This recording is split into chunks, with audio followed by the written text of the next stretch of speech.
നമുക്കിനി നേരെ മണിപ്പൂരിലേക്ക് പോയാലോ സ്മിത. അവിടെ CRPF ക്യാമ്പിൽ വെടിവെപ്പ് ഉണ്ടായെന്നുള്ള വാർത്ത പുറത്തു വന്നിരുന്നു. 2 സഹപ്രവർത്തകരെ വെടിവെച്ച് കൊലപ്പെടുത്തി ജവാൻ ആത്മഹത്യ ചെയ്യുകയായിരുന്നു. 8 പേർക്ക് പരിക്കേറ്റിട്ടുണ്ട്. വിനിത വിജയാണ് ചേരുന്നത് ഡൽഹിയിൽ നിന്ന് വിവരങ്ങളുമായി.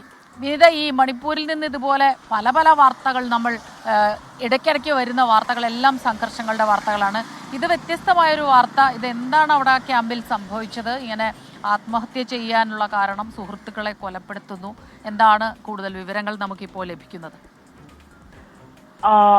സ്മിത, ഇന്നലെ ഏതാണ്ട് രാത്രിയോടുകൂടിയാണ് ഈ സംഭവം ഉണ്ടാവുന്നത്. ഇതിൽ ഇപ്പോൾ പോലീസും ഒപ്പം തന്നെ CRPFന്റെ നേതൃത്വത്തിൽ അന്വേഷണം ആരംഭിച്ചിരിക്കുകയാണ്. എന്താണ് ഈ പ്രകോപനത്തിന് പിന്നിലെന്ന് ഇനിയും കണ്ടെത്താൻ കഴിഞ്ഞിട്ടില്ല. 2 സഹപ്രവർത്തകരെ വെടിവെച്ച് കൊലപ്പെടുത്തിയതിനു ശേഷമാണ് ജവാൻ ആത്മഹത്യ ചെയ്തത്. അദ്ദേഹം ഈ CRPF ക്യാമ്പിൽ വെടി ഉതിർക്കുകയായിരുന്നു. 8 പേർക്ക് ഈ ആക്രമണത്തിൽ പരിക്കേറ്റിട്ടുണ്ട്. ഇവരെ ആശുപത്രിയിലേക്ക് മാറ്റിയിരിക്കുകയാണ്. ഇവർക്ക് വലിയ നിസ്സാര പരിക്ക് എന്നാണ് അറിയാൻ കഴിയുന്നത്.